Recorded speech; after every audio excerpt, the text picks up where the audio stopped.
Welcome back, my friends, to Healing Together and another episode in David and Sara's life as they share how God showed up even in the difficult times. I hope you enjoy the story. If you haven't yet, please hit that subscribe button. Hit the like button for this episode. We would greatly appreciate that. Have a blessed day. Enjoy the story. Legally blind and unable to drive. And then you had the surgery in October that went kind of haywire. Yeah, so the surgery in October, this was another story. This new glaucoma doctor did this surgery on my eye, and he bandaged up the eye. And I was laying there afterwards in the bed, hospital bed. Sara was in the room, and the doctor goes, well, you're going to need to change the bandage when you get back to the hotel room. And so he was explaining to Sara how to change the bandage in my good eye. And so we were all waiting to do that. And he walked out of the room, and he got down partially in the hallway, and something stopped him. And he said, he walks back into the room, and he said, I don't know. I felt that I had to come back and just go ahead and take the bandages off. He's like, I thought for some reason, I feel like I have to come back and do this. I don't want to leave this for Sara to have to do later. It might be kind of messy. And so as soon as he took the bandage off, there was nothing. Like, it was just black. It was just black. The eye was bulging out, and they knew exactly what had happened. And I had a very rare hemorrhage in the back of the socket of the eye, behind the eye. And it's a potential side effect from the surgery. Yeah. But it's very, very rare and for it to happen. It even was due to the remote pain block they would put in that area of the eye. And it just so happens that mine hemorrhaged after the surgery. And they had to, all I knew is I heard people scurrying around, trying to shine lights in my eye. They couldn't see anything, no glare or anything. It was just pitch black. And then I felt arms and hands holding my arms and hands down to the bed, and somebody holding my head back. Yeah. And they said, Dave, we have to take care of this right away. Doctor was there. He's like, we don't have time to numb this up. We don't have time. They stuck a needle in the area of the eye, which was on the left side of my left eye. And all of a sudden, they started to cut. And I remember sitting there, gritting my teeth. And as they cut the side from the eye over, and it was to release the pressure, which was the blood that had gotten hemorrhaged in the back of the socket of the eye, so that it would drain out. And all of a sudden, at that point, I started to see some light in the darkness. And it wasn't great yet, but I could see light. And I just remember saying, oh, I could see some light again. It's starting to come back in. And everybody did a sigh of relief as the doctor told both Sara and I that if we would have went back to the hotel room and you would have waited the couple hours to take the bandage off yourself, it would have been too late. Yeah, he would have lost everything. He could have lost his sight within 10 minutes. Yeah. Had he not taken that bandage off then. He said it would have gone very, very quickly. So we don't know if, the doctor, my glaucoma doctor, was a believer or not. We got the feeling that he was not. During that time, we both said, God stopped you from leaving that hallway and going through that door and coming back, because that's the only way. Yeah. So the next morning, we went to the doctor's office to see him for a checkup. And he basically told us, I did not sleep a wink last night. He was so worked up when he got home. He had never had that happen before. And for a lot of doctors, eye doctors like that, it never happens in their whole lifetime. So don't believe it he was ever just happened at the Cleveland Clinic. Yeah, he was just be beside himself with all of it. And we both were kind of smiling that morning. Yep, we did. And we both said to him, we know what happened last night. And he's like, what? And we're like, God brought you back to take care of Dave. And I could tell by the look on his face that had not even crossed his mind. Wow. That it was God. That was just, to have the one time after the one surgery where I could see just beautifully, and then to start losing that vision again, and things starting to go cloudy again, but I could still see I could still see a little bit, and then to go into this surgery, and then come out of it so hopeful, but then to see darkness after the surgery, and to then see the light creep in after they did the cut and the procedure real quick to help save my vision. And to tell the doctor that the next morning, you could only explain it as that. It was not a coincidence. Because we, of course, were praying. Sure. I was praying. I always pray before surgery. I get nervous no matter what surgery it is. No matter how many surgeries I have. They always tell me you're trying to break our machines. Oh, Dave, you're trying to break a record here. It was an amazing thing. And even though my vision after the surgery wasn't great, but it was enough to where I could see things around me still. And I was so thankful, just so thankful for that. And I'm working at the church through this, and the pastor and I were great friends, and I was good friends with everybody else that I worked on staff with, and they were so wonderful. They'd help take me to church, and Sarah would help take me to church since I couldn't drive anymore to do what I was doing. And leading the kids, as I began to, still be able to see their faces after that surgery, I started to be thankful about that even more, that God allowed me to still be able to see their faces and to lead children's ministry as their pastor, and do VBSs and direct VBSs for 4 more years, or 4 more VBSs after that. It was amazing to me. And I believe that I was so passionate at the time for the kids. And I mentioned this before, how I was passionate. I wanted them to love Jesus and know that Jesus loves them so much. And I didn't come from that background, and I didn't come from the background of VBS and camps and kids programs, and I relished. I just loved it. I loved it. I dragged Sarah along with me in leading children's ministry to be with her with me and help with the VBS programs, but it was such a blessing. In the midst of the struggle and adversity, God still gives me the blessing of being able to see the kids enough to be able to lead them in these programs and be able to do these programs that not only made it fun for them, but made it fun for me, because I never had that as a kid in church. Never had that. That's awesome. And I loved it. I think that's what gave me passion, is volunteering in the children's ministry for the 15 years before then. Sarah and I would just volunteer. We loved it. And, God was leading, again, me into a path, and Sarah down a path that took us to this point to where we were doing these things for the kids and pastoring the kids and taking care of them in these ways, and giving them ways that, excited them to know Jesus more, and know that Jesus loved them.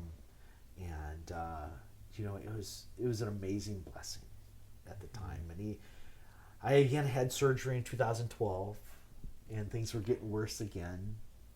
And through that time, Sarah had noticed, after 3 years or so of going through this back and forth, and there were some struggles at the church, and eventually we had to leave the church and go to a different church, which was very hard for us after being married at that church and leading kids for all those years. And it was just one of those things that was part of our life. And to have to leave after the church struggled and went downhill was tough. But during those couple years, those last couple years at the church, my vision was definitely, it was waning. It was going down. I could tell. And there was a little bit of maybe pride there. Definitely. You think? And so I would have Sarah, and this is just crazy to think about. I would love it when somebody from the congregation would come up to me and say, "Dave, that was awesome. I didn't even realize you had eye issues." I would love it when they would say, "I didn't know that you were legally blind at all." Yeah. Even after he became legally blind, he would get mad at me if I told anybody that he was blind. He did not want people to know. Didn't want people to know. I didn't want him to see me what I thought was weak.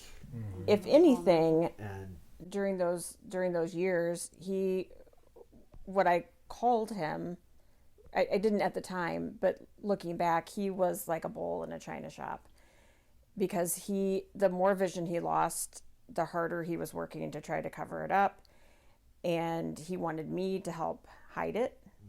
And so he would offer to do really any volunteer job that was needed to be done, and those jobs ultimately came to me. And so he was volunteering and you saying, always have to be there. I would always have to be there with him for all assist. to assist with everything. And I mean, at the time, I was promoted. Of course, I was still over the kids, but I was in charge now of outreach, partnerships in the community. I was in charge of festivals and VBSs. I was in charge of all the events. He was literally just full speed ahead with no. So you were the man that put on the concerts and all kinds of things. The Christmas outdoor. Yeah, yes. No, that was also part of our church, but that had actually went away right before I actually came on staff. So that was that was awesome. Yeah. We helped with that a lot too. Yeah. Bethlehem Revisited. That's what it's And that was really neat. It was really neat. And I could still see when that was still going on. Hey, I could still see that. That was awesome. But we were opening up the church in the morning. Yes. We were the last people. We were locking up the church on Sundays. And we were spending Saturdays there prepping and getting ready for things. I would go all out. I mean, I would decorate the kids' areas. I would go in and have to get snacks ready for midweek and drinks for everybody, and set I up would chairs. say that's the moment, though. It was during that time right there that I think we had been able to. He was with me during my illness. I had been with him with his eyesight issues, losing his vision, and I think we had been really supportive of each other up to that point. And he doesn't like to talk about this, but this is just real life. That's where it really started to become a strain on our marriage, because I didn't feel like I felt like I was just being dragged through the dirt. Everywhere. Yeah. Everywhere. I was doing, just dragging her. So could I ask, David, do you think, because I mean I've lived through some pretty tough times too, do you think some of that was fear? Were you trying to, I understand the pride issue thing that you look back on, but how much of that was, gosh, if I do it good enough, God will let me live into my 70s before I lose my eyesight? Oh yeah, there was a lot of fear. There was a lot of fear involved in both. At the time, part of that struggle, well, not only was there all this internal struggle with the church at the time, and my eyesight, and trying to do things that I knew I couldn't do as well anymore, but still trying to do things with excellence and hide the fact that I was losing the vision. There was a huge fear, not only of the vision going away, but there was a huge fear in losing something that God led my way to do. Be with the kids, lead the kids, leads the outreach, do all these great things that I didn't know. I was struggling with what God had in store for me. I didn't know. I didn't know what to do. the church was done. We left. I no longer had my position, and my vision was going, worse. We would have the occasional surgery back in Cleveland. Yeah, we were back and forth to Cleveland. The doctor was still like trying to figure out ways to at least get it to maintain where it was, but every surgery ended up just taking it a step backwards, and so. And they had me even locally. I'd be getting these Avastin injections, which would help very temporarily, bring a little bit back. But I ended up over that time span, over some years, getting 75 injections into the eye. Wow. Once a month, and then it went once every couple of months. Yeah, so there's all this stuff going on, changing, churches, changed my eyesight. And then every time he would reach, like, everything would settle down and he would have a new level of vision, and he would have to learn how to function in life at that level of vision. We were using Voc Rehab for training on different things. But then as soon as he would get used to that, then the next wave would come and he'd lose more vision. And so Voc Rehab would come back and say, okay, now we'll teach you how to do this. And it was just, I don't know how many times we went through this process of vocational rehab. Yeah. Wonderful. Oh, they helped so much during that time and even now. They were able to at least give me ways to Zoom things on the computer at the time when I could still see a little bit. They were able to give me some binoculars to where I could still see a little bit of Tyler playing baseball through one little lens. So yeah, just some equipment and technologies. Which was awesome at the time, but there was so much stress that I didn't realize I was going through. I knew it was stressful, but I didn't realize how much it was affecting us and those around me in a negative way. Yeah. And then Fiona came home in 2011. So during all these years now, we have a new little girl at home with us. We have to tell daughter. them about that story real quick. Yeah, not necessarily real quick. No. Tell us. Let's back up. Mm-hmm. Let's back up, and I wanted to see how it flowed. So let's back up and tell us about your first trip to Uganda. Yeah. Your first mission trip. How that went. Yeah. Well, so it was. Dave had, after the big surgery where he had the hemorrhage and the doctor had to save it right there, then and there in that moment. We went back a couple of weeks later for some plastic surgery. They had to close that eyelid up. For 2 weeks, we came home with it gaping open, which was an interesting period of time. So we went back for the plastic surgery, and the day that we got home from that, I went to our neighbor's house. They had been keeping our dog for us, and so I went over to pick him up, and my friend said, "Hey, Sarah, while you're here, I have something I need to talk to you about." And she said, "We are getting ready to adopt." So they had taken in a refugee from Uganda, and she was an adult, and they had gone through adopting her as an adult. And so she's still their daughter, to this day. Wow. And they found out about her younger sister that was still in Uganda, and so they decided they wanted to adopt her as well. And in the process, they found out about another little girl, Fiona, who also was an orphan and needed a home. And she said, Rochelle said, every time that I pray about it, your faces are right there. And so, I mean, I was worn out. I mean, Sarah had he was just worn out. Like 2009, all these things are just job, bam, started bam, at bam. the church. Sarah's health. I'm finally healthy and eyes, getting better. He's had this surgery. Like, we're just not driving anymore. There was a lot going on. There, and that's when he was the bull in the china shop, living his life, and it was just like the very last thing I thought, how in the world, could we, even imagine this. And I came home just like all worked up, and she said, I'm going to email you a picture of her, so go home and check your email. So we did. And I opened up that email, and her face was there. And at the time, I could still see her face. Just Still. a little bit. Just a yeah. little bit. So. And we just sat there in silence until he said, huh.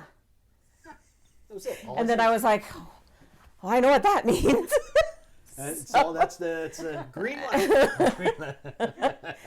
And I just remember sitting there. I was just in disbelief. I went to work the next day, and I told a couple people I was close with, I'm like, you're not going to believe what was presented to us last night. And even as I told people, I knew, even though I was resisting it, that there was, if this was God calling us to do it, there was no way that we could say no. Well, and I think that's like a huge pivotal moment. It is.